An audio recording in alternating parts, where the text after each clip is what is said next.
지난 시간에 우리는 유대인들을 당황시켰던 주님의 말씀 한마디를 함께 살펴보았는데요. 이제 어떤 말씀이었냐면 너희가 어찌하여 내 말을 깨닫지 못하느냐라고 굉장히 통렬하게 비판하신 말씀이었습니다. 유대인들은 주님의 말씀을 이해할 수 없었고 이제 마음에 받아들일 수가 없었습니다. 왜 그랬는가? 주님이 말씀하신 것은 뭐냐면 진리가 너희 안에 없기 때문에, 내 말이 너희 안에 거할 공간이 없기 때문에 그러하다라고 주님께서 말씀하셨어요. 그래서 우리가 지난 시간에 살펴본 것이 무엇이었는가 하면 우리 안에 자리 잡고 있는 왜곡된 생각들, 잘못된 사고들에 대해서 함께 살펴보았죠.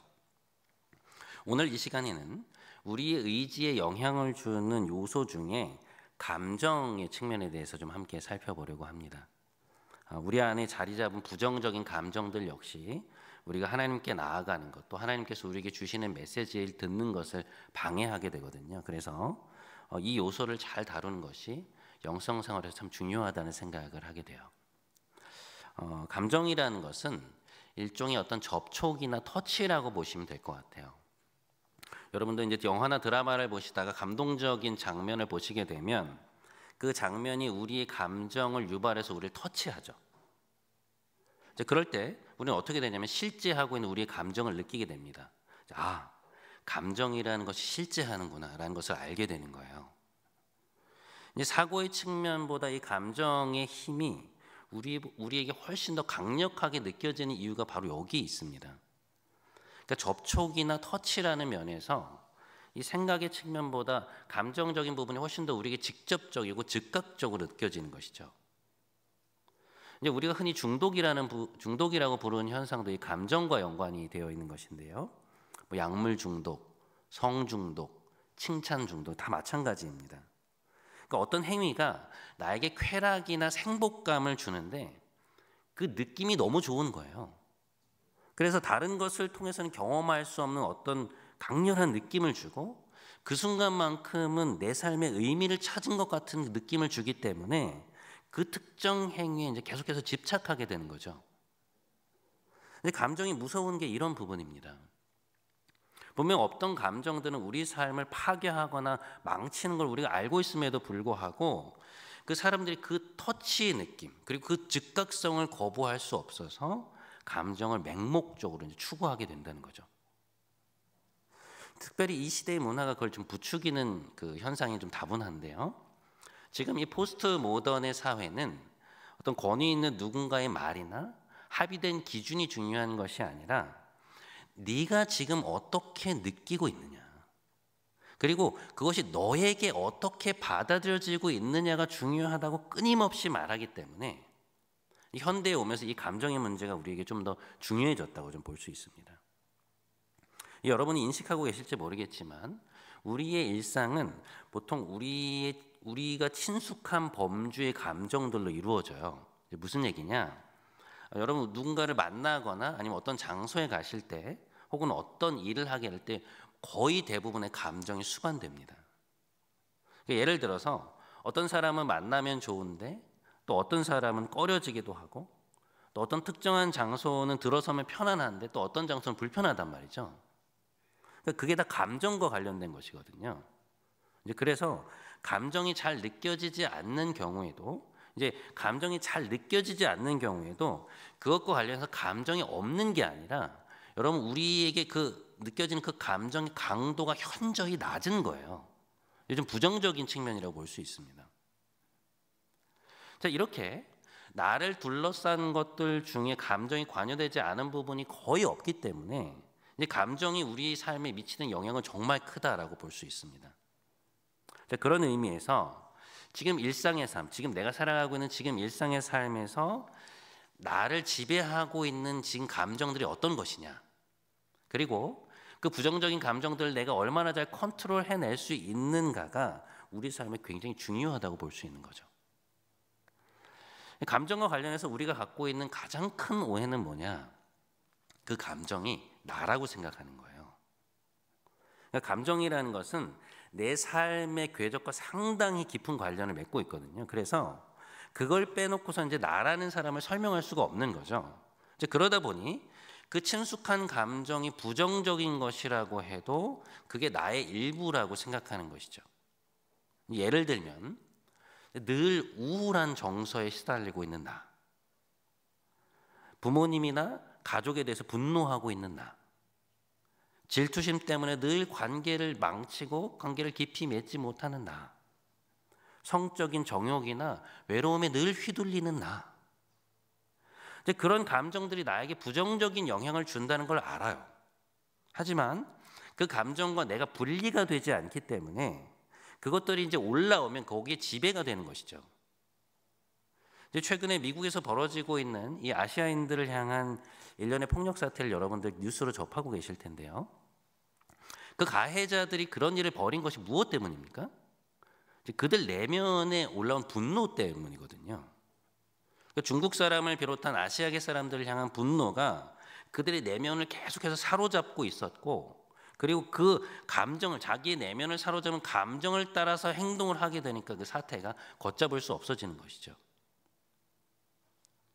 우리는 스스로 내가 내 기분이나 감정을 따라서 행동한다고 생각하지만 사실 그 이면을 보면 뭐냐면 마치 감정이 우리를 노예처럼 부리고 있는 그런 양상이 되어버리는 것입니다. 그만큼 감정이라는 것은 강력하고 때로 맹목적으로 우리의 행동에 영향을 준다는 것이죠. 자, 그러면 이런 감정이라는 문제를 다룰 때 우리가 반드시 전제로 깔고 가야 되는 사실이 무엇이냐? 어떤 것이냐면 자, 한번 우리가 함께 한 목소리 좀 읽어보도록 하겠습니다. 함께 읽겠습니다. 시작. 감정은 다스려질 수 있다. 감정은 다스려질 수 있다는 거예요. 지금 제 얘기를 듣고 아마 이렇게 생각하시는 분들이 계실 거예요. 그게 가능한가? 나는 감정이 올라오면 내 의지와 생각이 마비되는 것 같고 그냥 거기서 벗어날 수 없다고 느끼는데 그런 감정을 다스리는 게 말이 되나? 라는 생각을 하시는 분들 아마 있을 겁니다. 여러분, 가능해요. 내 감정을 다스리는 일들이 가능합니다. 근데 감정을 다스리는 데 있어서 우리가 취할 수 있는 전략이 두 가지가 있어요. 하나는 단기적인 전략이고요. 또 하나는 장기적인 전략입니다. 먼저 이 단기적인 전략과 관련해 생각해 볼 때 생각해 봐야 될 것은 뭐냐면 감정에 대한 이미지를 변화시키는 거예요. 우리는 감정을 생각할 때 여러분 보통 마치 잉크가 내 몸에 쫙 퍼지는 것 같은 그런 이미지를 상상할 때가 참 많이 있습니다. 그러니까 예를 들어서 두려움이나 걱정이 올라오면 그것이 이제 순식간에 내 몸에 퍼져서 내 몸이 이제 마비되는 느낌을 받는 거죠. 이성과 의지값이 마비되면서 막 옴짝달싹 못하게 되는 느낌을 받는 거예요. 우울한 감정이 올라오거나 분노가 올라와도 마찬가지죠. 그것이 이제 내 몸에 쫙 퍼지는 것 같은 순간적으로 그런 느낌을 받게 됩니다. 하지만 여러분, 감정이라는 것을 그런 이미지로 생각하시면 안 돼요. 그것은 감정의 실체가 아닙니다. 그러니까 어떻게 생각하시면 좋냐면요. 그러니까 어떤 감정이 여러분 안에 올라오잖아요. 그러면 내 몸에 잉크가 퍼진다는 그런 이미지를 생각하기보다 어떤 공의 이미지를 취하셔야 돼요. 이게 무슨 얘기냐? 탱탱볼처럼 탱탱볼을 한번 상상해 보시면 탱탱볼처럼 마치 바닥에 튕겨진 볼이 통 하고 올라오는 것처럼, 그러니까 어떤 감정이 느껴질 때 이 감정이 내 안에서 올라왔구나라고 생각하셔야 된다는 거죠. 그런 이미지를 갖고 있어야만 이 감정을 제3자적 입장에서 객관적으로 바라볼 수 있어요. 그러니까 이런 태도가 이 감정을 다뤄가는 태도에 있어서 굉장히 중요한 부분이거든요. 그러니까 이 공의 이미지가 우리에게 주는 통찰은 무엇인가 하면 나에게 올라오는 감정들을 일일이 다 다루어 줄 필요가 없다는 거예요. 이게 무슨 얘기냐? 어떤 특정 감정이 올라왔을 때 우리는 보통 내가 거기에 저항할 수 없다고 느껴서 그냥 굴복해 버리는 경우가 많아요. 그 감정이 원하는 대로 하는 것이죠. 제가 예를 한번 들어볼게요. 어느 날 일어났는데 괜히 감정이 우울한 거예요. 그러면 그 우울한 감정이 우리에게 뭐라고 얘기합니까? 오늘은 아무것도 하지 말고 그냥 방을 어둡게 해놓고 혼자 있자. 이렇게 계속해서 우리를 붙잡고 얘기하죠. 그럼 어떻게 해요?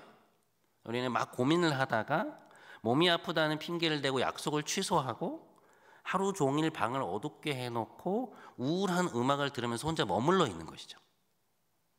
이것이 이제 감정이 원하는 대로 한다는 것입니다. 제가 공의 이미지를 생각하라고 말씀드린 건 이제 이런 거예요. 동일하게 우울한 감정이 공처럼 이렇게 내 안에서 올라왔다고 한번 생각해 보시죠. 여러분, 우리가 그 우울함이라고 하는 감정이 요구하는 바를 반드시 채워줘야 될 필요가 있나요? 없거든요. 그러니까 그냥 이런 그 감정을 만족시키기 위해서 내가 해야 하는 일이나 아니면 소화해야 될 일정을 취소하고 집에 혼자 머물러 있어야 될 이유가 없는 것이죠. 그냥 이런 감정이 올라왔구나라고 생각하고 그걸 그냥 놔두면 되는 거예요. 내 안에서 떠오른 공처럼 그냥 수많은 감정들 중에 하나의 감정이 올라오는 것뿐입니다. 이렇게 생각하시는 것이 유익하다는 것이죠. 이런 감정이 올라왔구나라고 생각하고 그 감정이 요구하는 바가 내가 이성적으로 생각할 때 합당하지 않다는 생각이 들면 그걸 따르지 않고 그냥 그걸 바라볼 수 있어야 되는 거예요. 그러면 시간이 지나면 그 감정은 다시 가라앉게 되어 있습니다. 감정이라는 것이 그런 거예요. 다른 모든 부정적 감정들도 마찬가지입니다. 그러니까 그 특정 감정을 객관화시켜서 제3자적 입장에서 바라보고 우리는 그것을 따르지 않을 수 있다는 것입니다. 이것이 우리가 부정적인 감정에 대응하기 위한 단기적인 방법이라고 볼 수 있죠. 굉장히 유용한 방법이에요. 자, 하지만 이런 선택적이고 좀 수동적인 반응만으로는 이 감정을 다스리는 데까지 나아가기는 쉽지 않고요. 좀 더 근본적이고 장기적인 방법이 필요합니다. 이런 장기적인 방법을 고려할 때 우리가 검토해 보아야 하는 이미지가 또 하나 있는데요. 그게 뭔가 하면 이게 보통 우리가 특정 감정을 내 안에서 제거하려고 할 때 우리 갖게 되는 이미지예요. 뭐냐? 어떤 그 감정이 올라왔을 때 그걸 제거하려고 할 때 우리는 어떻게 생각하냐면 마치 식물을 땅에서 이렇게 뽑아내듯이 뿌리를 뽑아내듯이 그 감정을 특정 감정을 내 마음 안에서 뽑아내려고 하는 이미지를 가질 때가 많아요.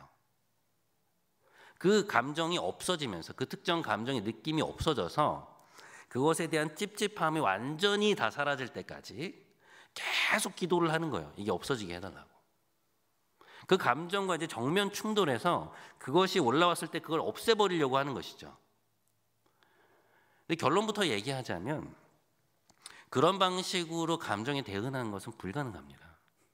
그것은 인간 자아에 있어서 감정이라는 것의 작용 원리를 오해하는 데서 비롯되는 행동이에요. 여러분, 우리 안에 있는 이 부정적인 감정들은요, 뿌리를 뽑아서 제거할 수 있는 것이 아니고요, 다른 것으로 대체를 해야 되는 문제예요. 자, 다시 한번.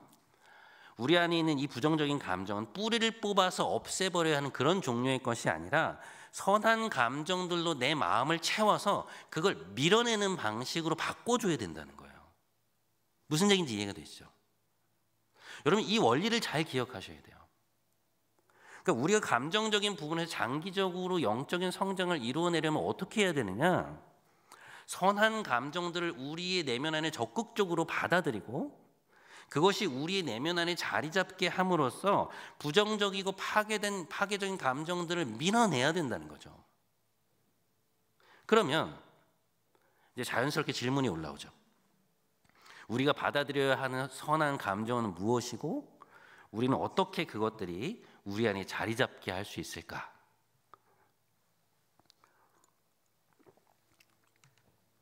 자, 이걸 다루기 위해서 우리가 기억해야 되는 사실은 무엇이냐? 감정에도 질서가 있다는 거예요. 자, 이것도 우리가 한 목소리로 함께 읽어보겠습니다. 시작. 감정에도 질서가 있다. 여러분, 감정이라는 영역은 얼핏 생각하면 혼돈의 영역처럼 보여요. 굉장히 산발적이고 그리고 아무런 서로 관계성이 없는 것 같아 보입니다. 하지만 그 질서는, 감정의 질서는 우리가 생각하는 것보다 훨씬 단순해요. 그러니까 우리가 우리 내면에 두드러지게 나타나야 되는 선한 감정들을 제자리에 잘 갖다 놓잖아요. 그러면 나머지 것들은 다 저절로 제자리를 찾게 되어 있습니다. 감정이라는 게 그런 거예요. 그렇다면 그 주된 감정들은 뭐냐? 세 가지라고 보시면 돼요. 첫 번째, 사랑, 기쁨, 평안입니다. 자, 왜 이 세 가지 감정이 우리 안에 자리 잡아야 되는 주된 감정이라고 하는 것이냐? 지금부터 제가 그 이유를 좀 말씀드려 볼게요. 사랑, 기쁨, 평안이라고 하는 이 세 가지 감정이 우리의 삶을 이끌어가는 주된 감정이 되는 이유는 우리가 너무나 잘 알고 있는 믿음과 소망이라고 하는 요소 때문에 그래요. 자, 이 관계를 설명하기 위해서 사도 바울이 고린도전서 13장에서 그 고린도전서 13장의 마지막 부분에 했던 그 유명한 이야기로 좀 시작하면 좋을 것 같은데요. 우리가 흔히 사랑장이라고 부르는 사랑에 대해 설명해 놓은 고린도전서 13장의 마지막 부분에서 그가 뭐라고 말하느냐 이렇게 얘기해요. 그런즉 믿음, 소망, 사랑 이 세 가지는 항상 있을 것인데 그 중에 제일은 사랑이라. 자, 여러분 오늘은 밑에 줄에는 주목하지 마시고 윗부분에만 우리가 좀 주목해 볼게요. 믿음, 소망, 사랑 세 가지는 항상 있을 것이다. 이 말의 뜻이 무엇인가 하면 이 세 가지 요소가 우리 신앙생활에선 절대로 분리될 수 없는, 그러니까 뗄래야 뗄 수 없는 관계를 맺고 있다라는 뜻으로 여러분이 해석하셔야 돼요. 제가 한번 설명해 볼게요. 우리가 믿음을 가지고 신앙생활을 하게 될 때 하나님과의 화평한 관계 안으로 들어가겠잖아요. 그 화평한 관계 안에서 우리가 신앙생활, 하나님의 자녀로 살아가게 될 때 우리가 가장 두드러지게 경험하게 되는 감정이 뭔가 하면 바로 사랑이에요. 이것은 성경이 강력하게 증거하고 있는 바인데요. 성경은 우리를 향한 하나님의 구원 행위를 말하면서 계속적으로 뭐라고 표현하고 있냐면 그것을 하나님의 사랑의 행위다라고 말해요. 또한 구원자로 이 땅에 오신 예수님께서도 강조하신 것이 뭐였냐면 내가 너희를 사랑하기 때문에 이렇게 하는 것이다라고 말씀하시거든요. 다른 이견이 없는 거예요. 제가 조금 뒤에 좀 더 자세히 말씀드리겠지만 우리 안에 이 사랑이라고 하는 것을 우리 내면이 충만히 경험하게 되잖아요. 그러면 그 안에 우리 안에서 자연스럽게 형성되는 것이 뭐냐면 미래에 대한 소망이에요. 왜 그런가? 나를 이렇게 사랑하셔서 구원하신 하나님이 동일하게 내 미래를 책임지시고 나를 끝날까지 지키고 보호하실 것이라고 하는 그 사랑에 대한 확신이 우리 안에서 소망을 불러일으키는 거예요. 자, 그런데 그 소망이 견인하는 두 가지의 중요한 감정이 뭐냐? 하나는 기쁨이고 또 하나는 평안이라는 것입니다. 자, 그걸 그림으로 표현해 보면 이렇게 표현해 볼 수 있을 것 같은데요. 한번 PPT 보여주시죠. 자, 원어로 표현한 부분이 우리의 감정에 해당하는 부분이라고 보시면 될 것 같아요. 믿음으로 우리가 하나님과 화평한 관계 속으로 들어갔을 때 우리가 충만하게 경험하게 되는 감정이 사랑이라는 감정인데 그 사랑 때문에 우리 안에서 솟아나는 소망이 견인하는 두 가지 감정이 기쁨과 평안이라는 것이죠. 저 그림이 이해가 되시죠? 자, 이런 이유 때문에 사랑과 기쁨과 평안은 뗄래야 뗄 수 없는 그런 관계예요. 믿음, 소망, 사랑이 함께 가는 것처럼 사랑, 기쁨, 평안은 감정이라는 측면에서 보았을 때 항상 함께 다니는 것이죠. 그래서 사랑이 많아지면 기쁨과 평안도 많아지고요. 평안이 우리 안에 가득 차잖아요. 그러면 사랑과 기쁨도 충만해요. 여러분 여기에 예외적인 방향성은 없습니다. 그러니까 우리와 하나님과의 관계가 인격적 관계가 깊어지면 깊어질수록 이런 감정들이 우리 안에 자리 잡게 된다는 거예요. 자, 그럼 이제 각각의 감정으로 한번 좀 제가 들어가 볼게요. 먼저 사랑입니다. 사랑이라는 것은 뭐냐? 사랑은 한마디로 선을 향한 의지라고 할 수 있어요. 그러니까 상대를 위해서 그 상대방의 선을 도모할 때 그것을 사랑이라고 하는 거예요. 지금도 전 세계에 스테디 밀리언셀러로 인정받고 있는 아직도 가야 할 길이라는 책에서 스캇백 박사가 이 사랑의 본질에 대해서 아주 잘 설명을 해놓았습니다. 이분은 우리가 흔히 사랑이 단순한 느낌이라고 믿는 것들이 이제 우리의 통념인데 이런 것이 애착이라고 하는 것과 사랑을 혼동하는 데서 비롯된다고 설명을 하고 있어요. 무슨 말이냐? 우리는 상대방이 잘 되기를 바라는 마음 없이도 얼마든지 무엇인가를 갈망하고 누군가를 좋아할 수 있다는 것이죠. 그러면서 굉장히 재밌는 얘기를 하나 해요. 이제 한 알코올 중독자 아버지에 대한 이야기인데요. 여러분, 미국은 보통 크리스마스가 온 가족들이 모이는 시기거든요. 함께 모이는 시기인데 이 크리스마스 날 어떤 남자가 자신을 집에서 기다리고 있는 아내와 아이들을 집에 두고 술집에, 바에 혼자 술을 마시러 온 거예요. 이제 술을 마시면서 바텐더와 이런저런 얘기를 하다가 이제 이런 얘기 끝에 가족 이야기를 하다가 나는 우리 가족들을 너무나 사랑해요라고 이제 두 눈에 눈물을 막 뚝뚝 흘리는 것이죠. 스카펙 박사가 이 장면을 두고 뭐라고 말하냐면 이 남자는 지금 그 느낌을 사랑이라고 착각하고 있다는 거예요. 그러니까 애착이라는 느낌을 사랑과 혼동하고 있다는 것이죠. 그러면서 다음과 같은 얘기를 해요. 우리는 누구나 다 사랑하고 사랑받기를 갈망한다. 하지만 실제로 많은 이들은 사랑하지 않는다. 사랑하려는 욕구 자체가 사랑이 아니라 그것이 행동으로 표현될 때 비로소 사랑이 되는 것이며 그런 의미에서 사랑은 의지의 행동이다. 자, 이런 의미에서 볼 때 사랑이라는 것의 실체는 뭐냐? 상대방을 향한 넘쳐나는 애정, 그리고 상대방이 잘 되기를 바라는 마음 플러스, 여기 플러스에서 뭐가 더해져야 되냐면 그 마음을 실제로 실행할 수 있는 의지가 포함된 행동이라는 거예요. 그것이 사랑이라는 말이 담고 있는 실제라는 거죠. 자, 성경은 하나님의 성품의 가장 깊은 정수를 사랑이라고 말해요.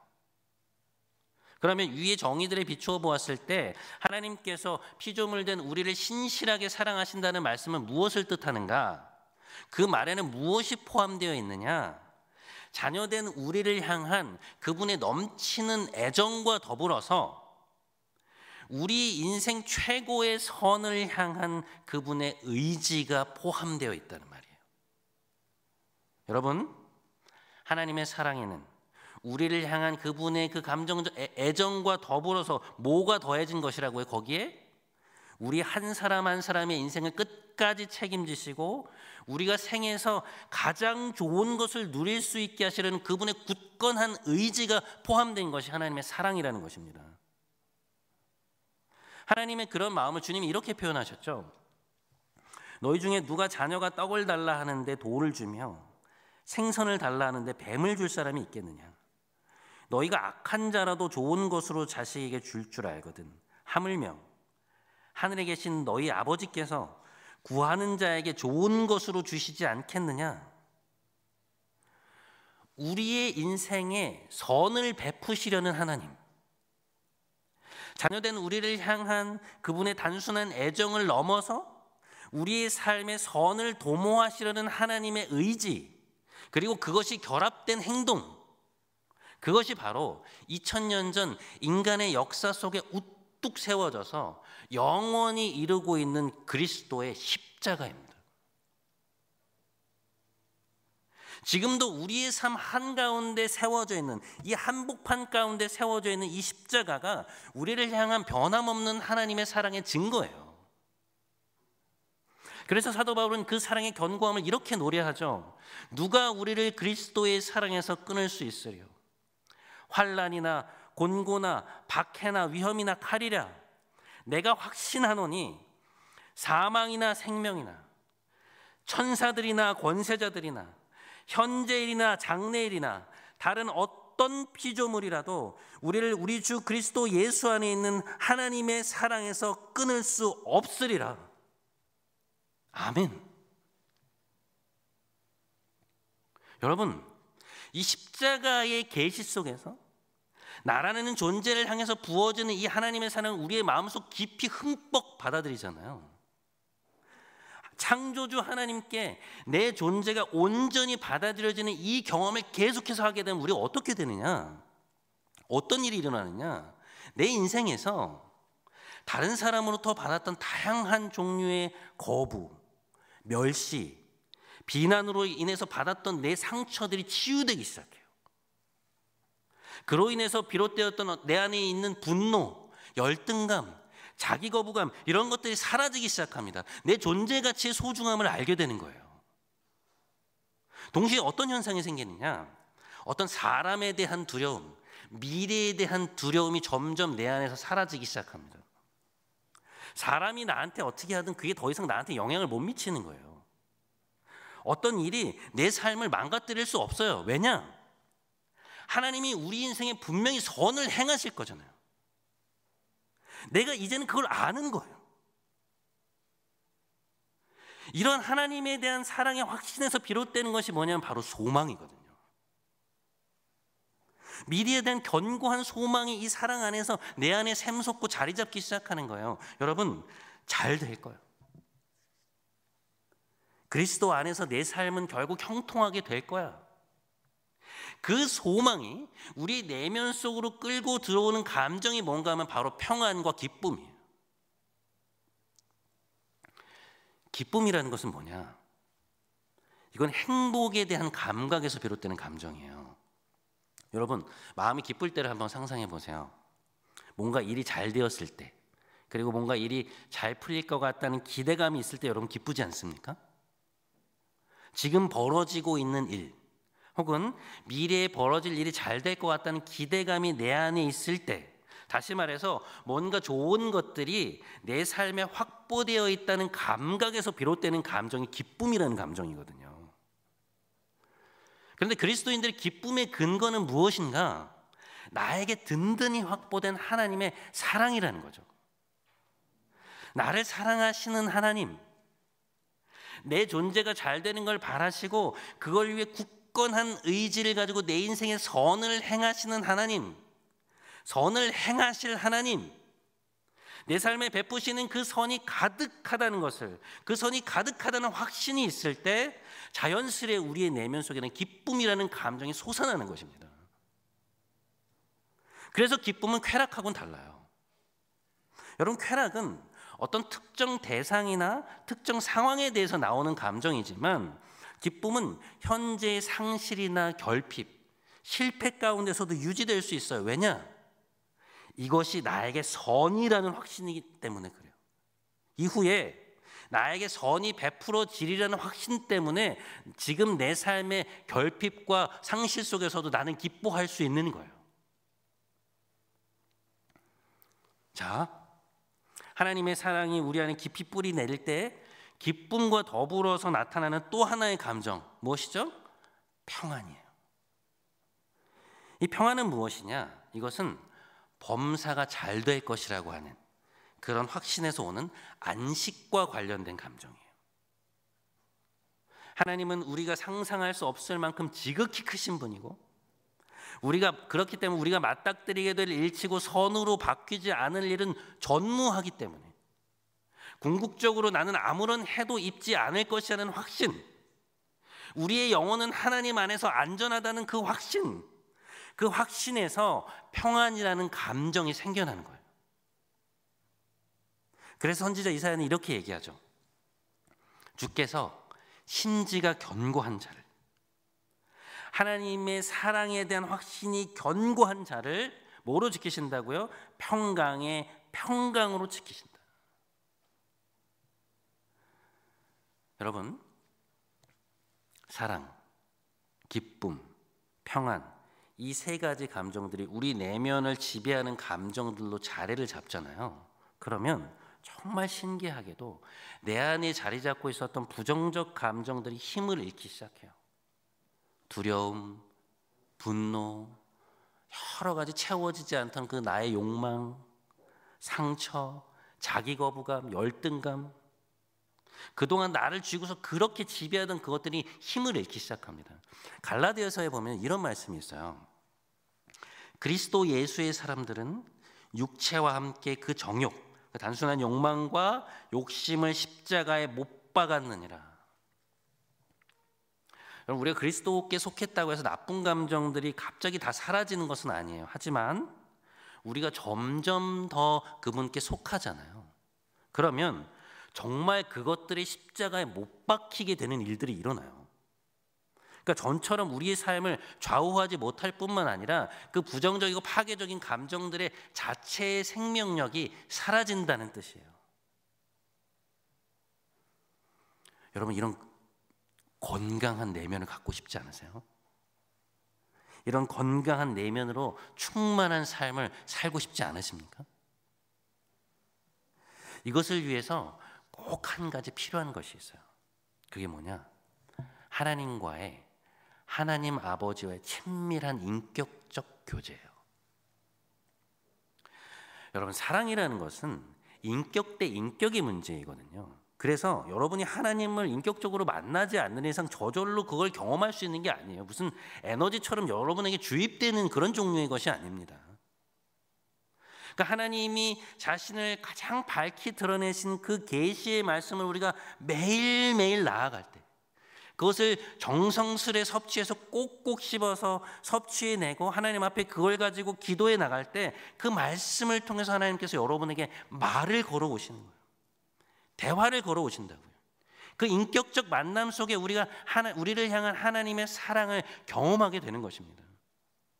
동시에 너무나 중요한 것, 그 말씀을 매개로 공동체 형제자매들과 나누는 사랑의 교제에 적극적으로 헌신하셔야 돼요. 소그룹, 사역팀, 내가 갖고 있는 그 교제의 모임, 여러분, 이건 아무리 강조해도 지나치지 않아요. 왜 이게 중요하냐? 내 삶의 중심이 하나님이 되고, 그리고 그분을 사랑하는 사람들과의 이 관계에 내가 튼튼히 뿌리를 내리잖아요. 나와 마찬가지로 하나님의 사랑을 경험하고 그 사랑으로 다른 이들을 사랑하려고 하는 그들의 나를 향한 그 사랑을 경험하게 될 때, 우리는 우리를 붙들어주는 이 견고한 하나님의 사랑의 틀 안에 머물게 되는 거예요. 나 혼자 하나님과의 관계만 맺어서는 흔들릴 수밖에 없어요. 하나님과의 관계, 형제 자매들의 공동체 안에서의 사랑, 나를 향해 부어지는 하나님의 사랑, 형제 자매들의 사랑, 그 조건 없는 사랑들을 내가 경험해 나갈 때 나는 이 사랑이라고 하는 견고한 틀 안에서 깊이 뿌리 내릴 수 있게 되는 거예요. 이 사랑이 깊이 뿌리 내릴 때 우리 안에 평안과 기쁨이 함께 찾아오면서 우리가 감정 안에서 영적으로 성숙해가고 성장할 수 있게 된다는 거죠. 그 결과는 시절을 따라 풍성한 과실을 맺는 시편 1편에 나오는 시냇가에 심은 나무가 되는 거예요. 사랑하는 여러분, 부디 여러분의 내면 안에 하나님으로부터 비롯된 이 선하고 올바른 감정을 잘 키우고 가꾸어 감으로 하나님 안에서 풍성한 인생의 열매를 맺으시는 여러분 모두가 되시기를 주님의 이름으로 간절히 축원드립니다.